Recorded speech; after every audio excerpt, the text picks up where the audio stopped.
আপনি যদি সোলার সিস্টেমের দিকে খেয়াল করেন, জাস্ট পৃথিবীর দিকে খেয়াল করেন, তাহলে দেখবেন যে পৃথিবী তার কক্ষপথে ঠিকঠাক মতো চলছে। যে গতিতে চলার কথা ঠিক সেই গতিতেই চলে, তার যে লাইন দিয়ে চলার কথা সেই লাইন দিয়ে চলে। এবার অন্যান্য গ্রহের কথা চিন্তা করেন, অন্যান্য উপগ্রহের কথা চিন্তা করেন, তাদের ঠিক নিয়ম মাফিকই চলে। আমি জাস্ট এটাই বলতে চাচ্ছি, পুরো সোলার সিস্টেমে যা যা কিছু আছে সবকিছু নিয়মের মধ্যে চলে, নিয়মের বাইরে যায় না। এবার শুধু চিন্তা করেন যে এগুলো যদি কেউ নিয়মের বাইরে একটু চলে, যা পৃথিবীর স্পিড একটু বেড়ে গেল বা তার কক্ষপথের বাইরে একটু চলে গেল, এরকম যদি হয় তাহলে কি হতে পারতো? চিন্তা করতে পারেন, একদম পুরা ম্যাসাকার হয়ে যেতে পারে। মানুষের জীবনেও কিছু কিছু কিছু নিয়ম শৃঙ্খলা রয়েছে চলার জন্য, ছেলে মেয়ে সবার জন্যই।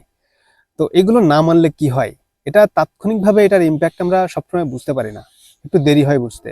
আর যখন দেরি হয় তখন কিন্তু অনেক ক্ষতি হয়ে যায়। এটার ইম্প্যাক্টটা একটু পরে আসে বলে আমরা তাৎক্ষণিক বুঝতে না পারার কারণে যখন ক্ষতিটা হয় তখন আলটিমেটলি কিছু করার থাকে না। ধরেন ছেলেদের কথা বলি, ছেলেরা শৃঙ্খলা আসে তার বাপ মরার পরে সাধারণত, যখন বাপ থাকে না। আবার দেখা গেল কোনো কোনো ছেলেরা ছোটবেলায় বাপকে হারিয়েছে, তারা মাকে পায়, যখন মা চলে যায় তখন শৃঙ্খলা আসে। মানে ছেলেদের মাথার উপরে যে শেল্টার গুলো চলে যাওয়ার পরে সে শৃঙ্খলা আসে।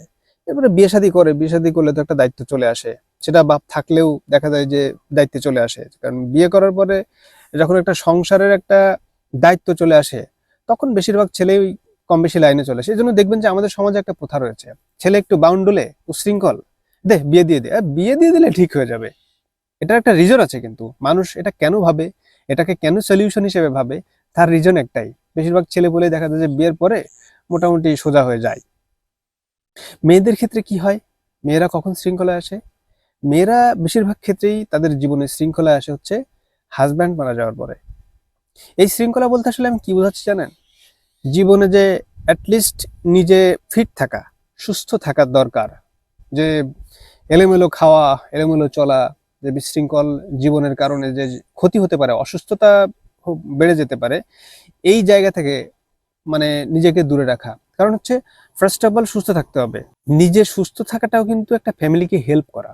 কারণ আপনি যখন সিক হবেন তখন কিন্তু আপনার পরিবারের সমস্ত সদস্যকেই আপনার পেছনে ব্যস্ত হয়ে যেতে পারে, তাদের সমস্ত আনন্দ মাটি হয়ে যাবে, আপনাকে নিয়ে উৎকণ্ঠায় ভুগবে। এই উৎকণ্ঠার কারণে আপনার অন্য ফ্যামিলি মেম্বারও সিক হতে পারে।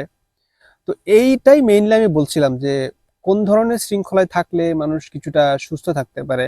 তো মেয়েরা যেটা হয়, বাবা মা, যখন বাবা মা যদি না থাকে, ভাই থাকে, এরপরে হাজব্যান্ড আসে, হাজব্যান্ডের কাছে আসলে মানে মোটামুটি একটু ভালো এনভায়রনমেন্ট যদি পায় তাহলে একটু বেটার স্বাধীনতা পায়। হাজব্যান্ডের কাছেও আসলে ওই বাপকেই খুঁজতে চায় বেশিরভাগ মেয়ে। তো সেক্ষেত্রে দেখা যায় কি, ওই যে বিশৃঙ্খলার যে একটা ব্যাপারটা, জীবনে যে এলোমেলো যে একটা ব্যাপারটা ওটা রয়ে যায়। তো ওইটা দেখা যায় যে হাজব্যান্ড ধরেন মাঝ বয়সে হাজব্যান্ড চলে গেল, তখন কিন্তু সে খুব সিনসিয়ার হয়ে যায়, আমাকে এখন একটু ঠিকঠাক মতো চলতেই হবে, আর তো উপায় নেই। কিন্তু আপনি চিন্তা করেন যে আর একটু আগে থেকে যদি আমরা একটু সিনসিয়ার হতে পারি তাহলে কিন্তু আমরা একটা বেটার লাইফ হয়তো পেতে পারতাম। অন্তত পক্ষে এই যে এলোমেলো লাইফস্টাইলের কারণে যে ভোগান্তিটা আমাদের হয়, এটুকু থেকে অন্তত আমরা মুক্ত থাকতে পারতাম। তো এটাই আমি আসলে ভাবছিলাম, কিছুদিন ধরে ভাবলাম যে আপনাদের সাথে আমি একটু শেয়ার করি। হতে পারে আপনাদের ভিন্ন কোনো মত রয়েছে, তাহলে তো নিশ্চয়ই আপনারা জানাবেন, রাইট? আর যদি একমত হন তাহলে অবশ্যই এই থটটা অন্যের সাথে শেয়ার করবেন, যাতে আমরা অনেকে এই ব্যাপারে অ্যাওয়ার থাকতে পারি। ওকে, আল্লাহ হাফেজ।